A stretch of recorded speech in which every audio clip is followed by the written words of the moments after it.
창세기 말씀을 통해서 하나님께서는 오늘 저와 여러분의 삶이 하나님으로부터 말미암아 시작되었고 또 하나님으로 말미암아 존재한다라고 하는 사실을 명확하게 말씀해 주고 있습니다. 그래서 두 번에 걸쳐서 1장에서와 2장에 걸쳐서 하나님께서 우리를 창조하시되 흙으로 사람을 지으셨다라고 하는 사실을 우리에게 제일 먼저 말씀해 주고 있죠. 그러니까 나의 나 된 것은 하나님이 우리를 창조하시고 우리를 그 손에 빚으실 때 오늘 내가 나답게 살 수 있다는 사실을 명확하게 말씀해 주고 있습니다.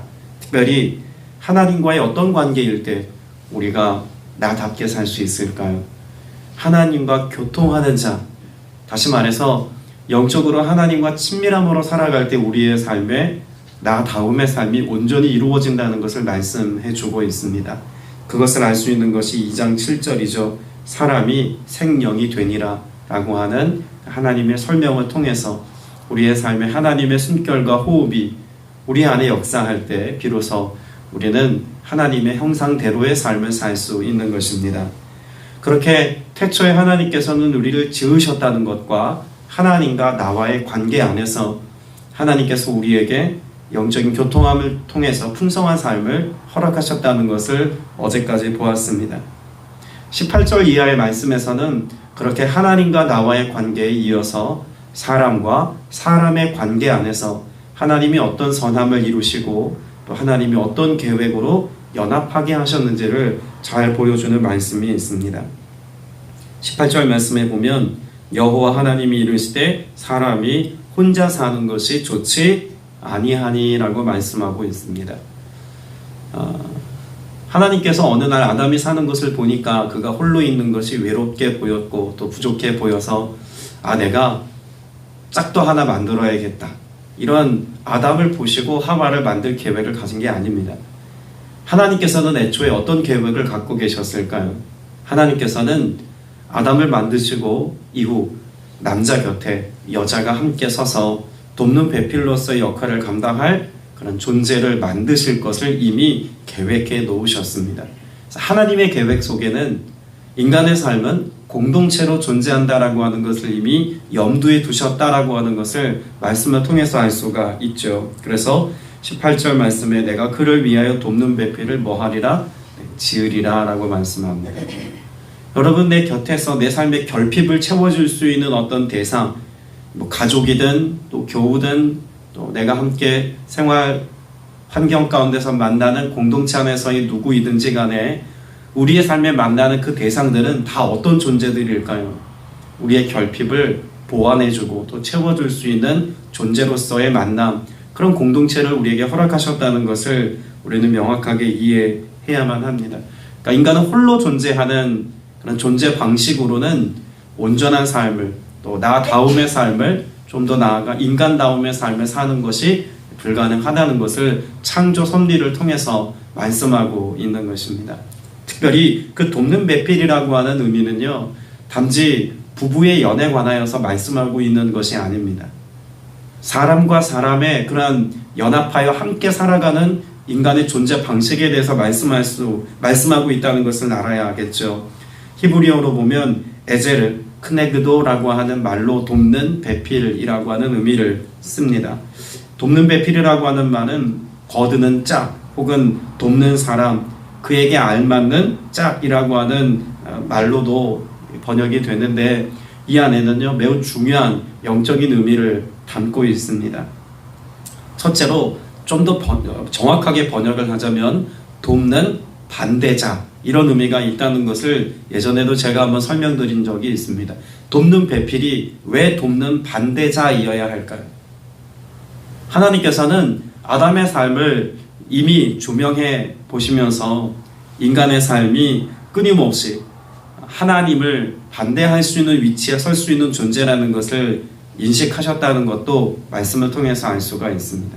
그때 하나님에 대한 시선을 빼앗기지 않도록 하나님에 대한 시선을 놓치는 길을 선택할 때 그것을 반대해 줄 수 있는 사람, 여러분 그것이 누구라는 겁니까? 아담 곁에 있는 하와, 남자 곁에 있는 여자라는 것입니다.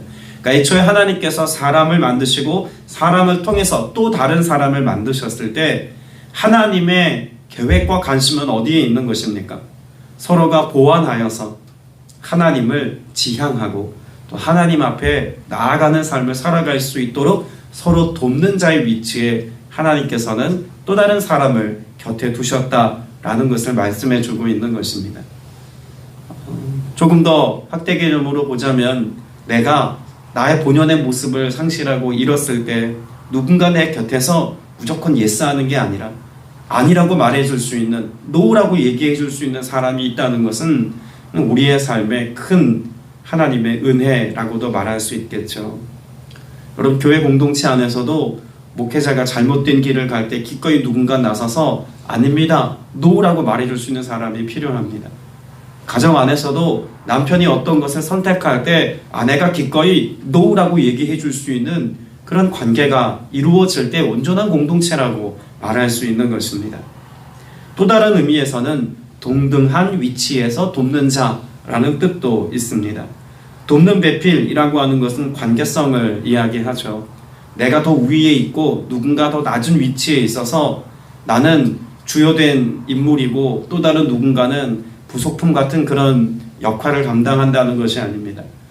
여러분, 하나님께서 아담을 잠재우시고 난 뒤에 갈빗대를 취해서 라고 하는 그 옆구리에서 갈빗대를 취하였다라고 하는 말씀이 오늘 21절 말씀에 기록되어져 있죠. 갈빗대를 취하다라고 하는 이 말의 정확한 의미는 옆에서 취하여라고 하는 의미로 해석을 해야 더 정확한 번역입니다. 갈빗대라고 하는 어떤 특정화된 대상보다는 옆에서라고 하는 의미를 갖고 있습니다. 유대인들에게 있어서 옆에서라고 하는 의미는 동등한 위치에서라고 하는 개념을 갖고 있는 것이죠. 하나님께서 우리에게 돕는 배필을 주셨을 때 내가 하나님과 깊은 관계를 맺기 위해서 누군가 내 조력자로 내 삶에 연약하여 결핍된 부분을 보완해 줄 수 있는 공동체 안에서의 누군가를 만났을 때 우리는 그 관계를 어떻게 규명해야 한다는 것입니까?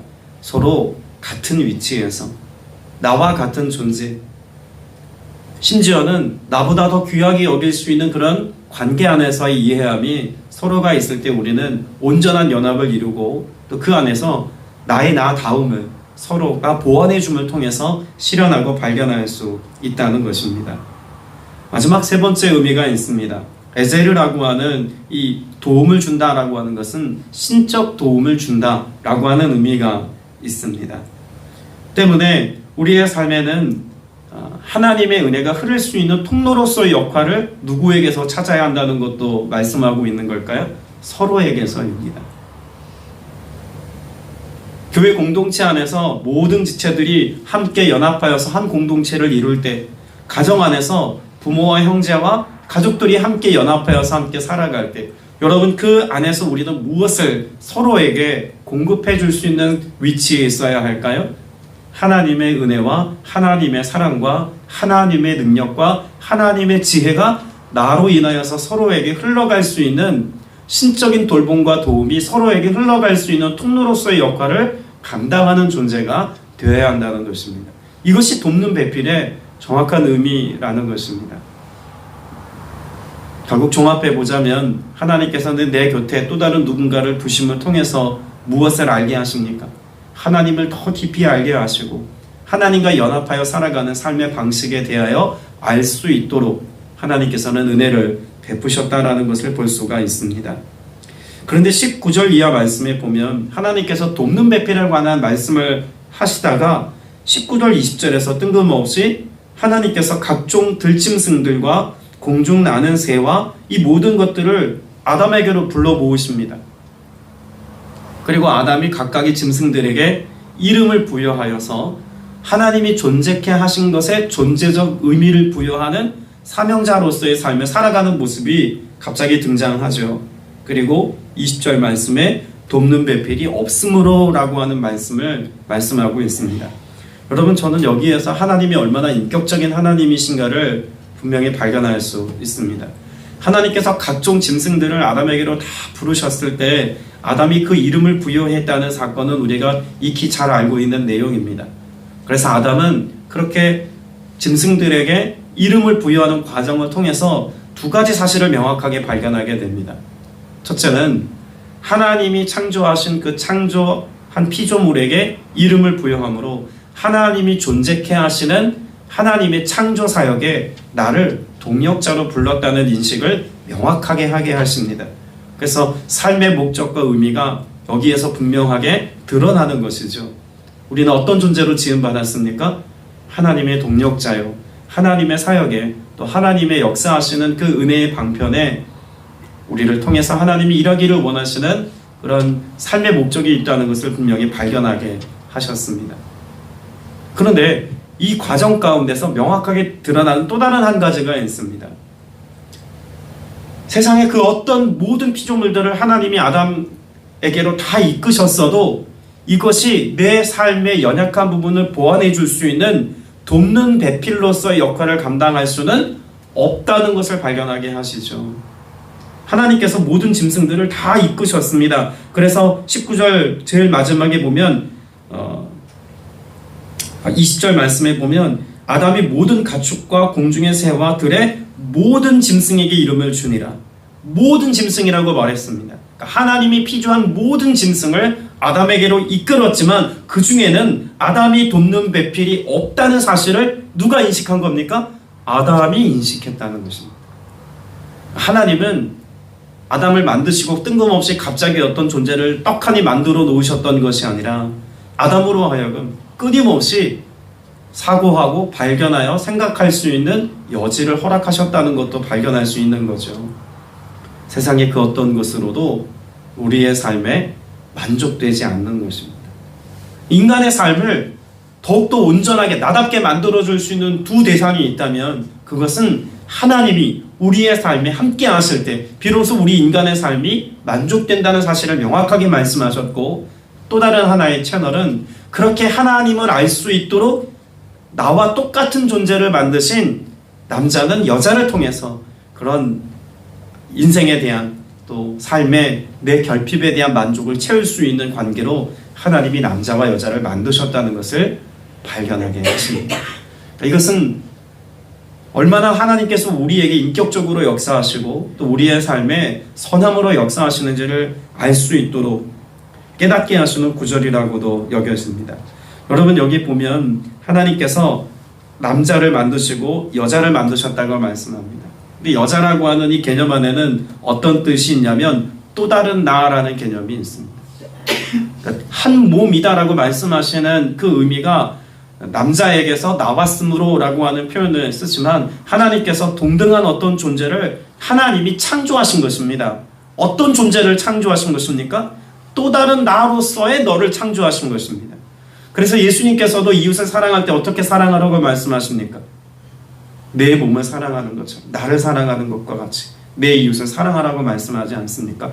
애초에 하나님이 인간을 지으셨을 때 나를 통해서 또 다른 나로서의 너를 창조하셨다는 것을 말씀해 줌을 통해서 우리는 본디 하나님으로 인하여서 한 몸을 이루는 존재로 피조되었다는 것을 성경은 가르쳐 줍니다. 가족에게만 그런 모습이 보이는 것은 아니죠. 남편, 부부가 결혼하여서 남남이 결혼하여서 결혼한 가족 공동체 안에서만 또 다른 나를 발견하고 혹은 내 자녀를 통해서만 또 다른 나의 모습을 발견하는 것이 아니라 하나님이 우리로 하여금 만나게 하신 모든 대상들을 통해서 내가 보는 그 어떤 대상이 또 다른 나일 수 있다는 가능성으로 대면할 것을 하나님은 가르쳐 주십니다. 이것이 공동체성이죠. 그런데 재미있는 것은요, 이 부부의 관계를 통해서 하나님께서는 이미 구원의 역사에 관해서도 설명하고 있다는 것을 이 구절에서 발견할 수 있습니다. 하나님이 아담을 통해서 하와를 만드실 때 아담을 어떻게 하셨습니까? 잠들게 하셨습니다. 21절에 보면 아담을 깊이 잠들게 하시니 잠들매라고 말합니다. 여러분, 성경에 보면 잠들다라고 하는 표현을 어떠한 단어적 용례와 동일하게 사용하냐면 죽다라고 하는 말과 동의어로 쓰는 용례가 많습니다. 그래서 예수님께서 한 소녀 아이가 죽었을 때에도 소녀야 일어나라 라고 말씀하시기 전에 이 아이가 죽은 것이 아니라 잔다라고 말씀하십니다.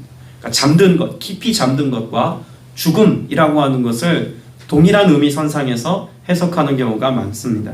여러분, 아담을 잠재우시고 하와를 만드셨습니다. 그러면 또 다른 내가 발견되어지고 또 다른 나로서의 어떤 존재가 내 삶에 온전한 그 위치를 차지하려면 내가 무엇이라고 하는 전제가 있어야 합니까? 내가 죽어야 합니다. 그럼 이것이 온전한 연합을 이룰 수 있는 가장 최선의 방법입니다. 내가 죽는 겁니다. 깊이 잠든 것처럼. 깊이 잠든 사람은 반응하지 않죠. 죽은 사람도 마찬가지죠. 그 어떤 것에도 반응하지 않습니다. 그래서 24절, 25절 말씀에 보면 그 부부가 연합함에 관한 의미를 말씀하고 있습니다. 여러분, 온전한 연합이 이루어지기까지 하나님께서는 나에게 죽음과도 같은 어떤 상태에 대하여 가르쳐 주십니다. 그래서 에베소서 5장 말씀에 보면 부부의 관계를 설명하면서 어떤 관계를 설명하십니까? 그리스도께서 교회를 사랑하신 것 같이 남편은 그 아내를 사랑할 것을 말씀합니다. 여러분, 그리스도께서 교회를 위하여 하신 것이 무엇입니까? 죽으심입니다.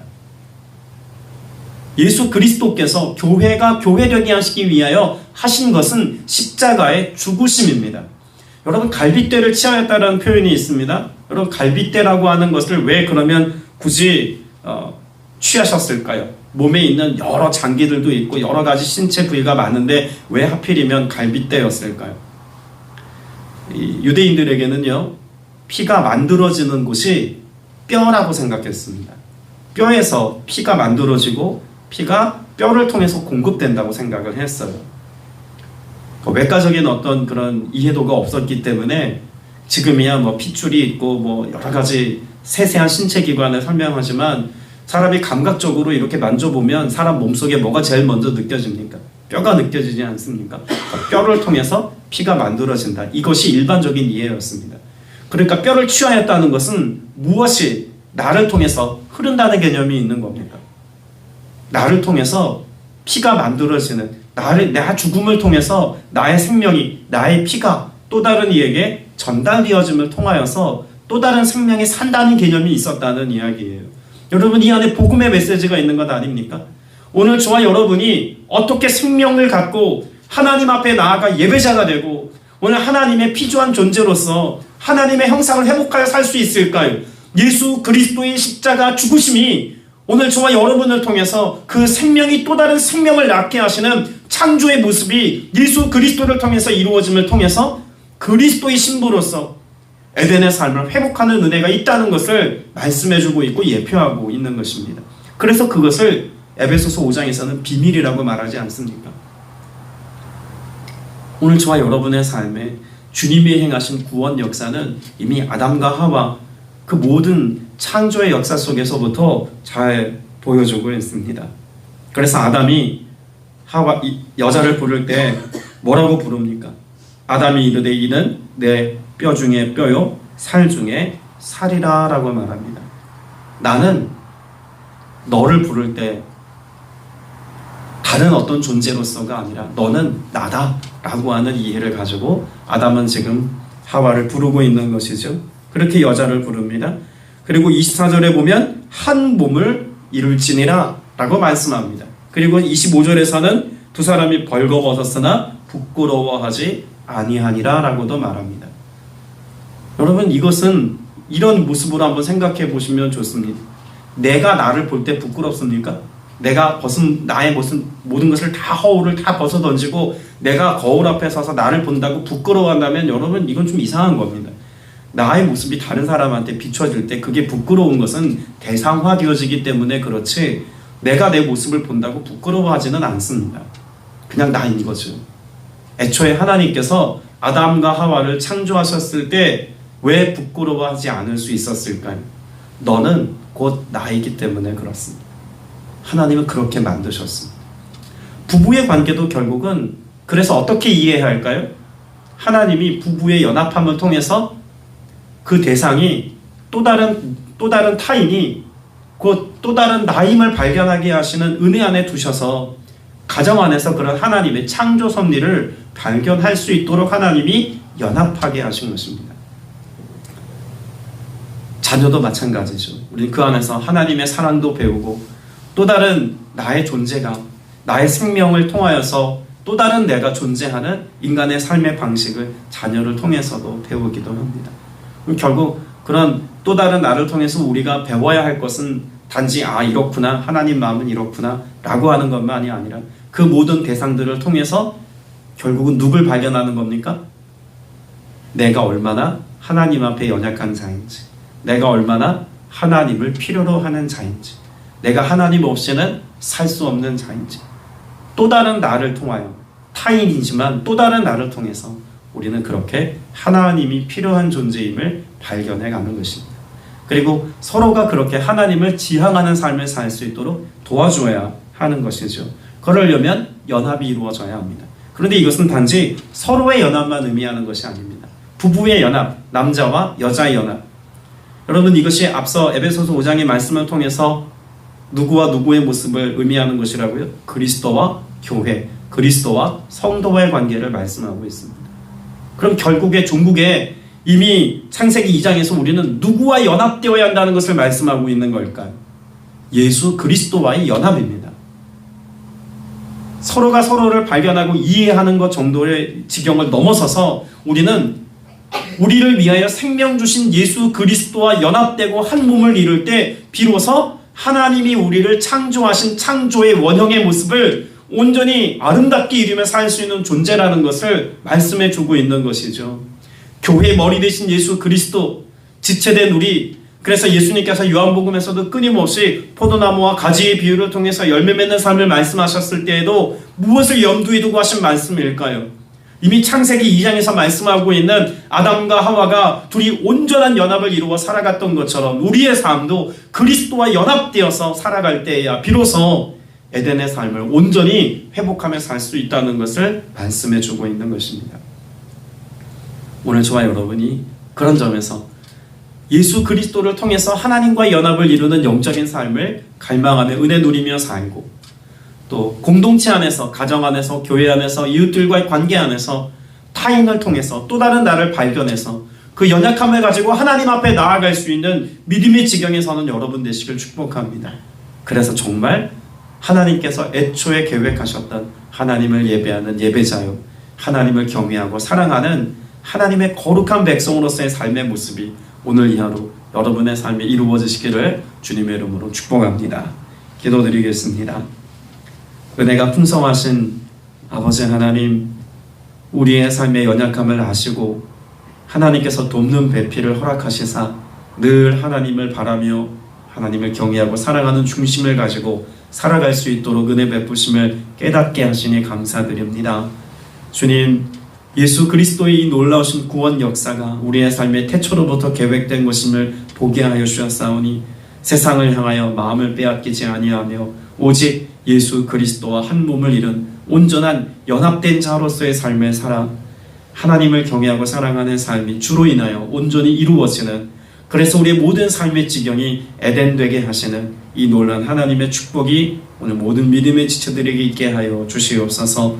주의 얼굴을 구하며 도우심을 구하며 나아가오니 성령께서 친히 아름다운 연합의 역사를 이루시기까지, 그 한 몸 되게 하시기까지 권능으로 역사하여 주시기를 소망합니다. 성령님 임재하시고 우리 가운데 운행하시고 역사해 주옵소서.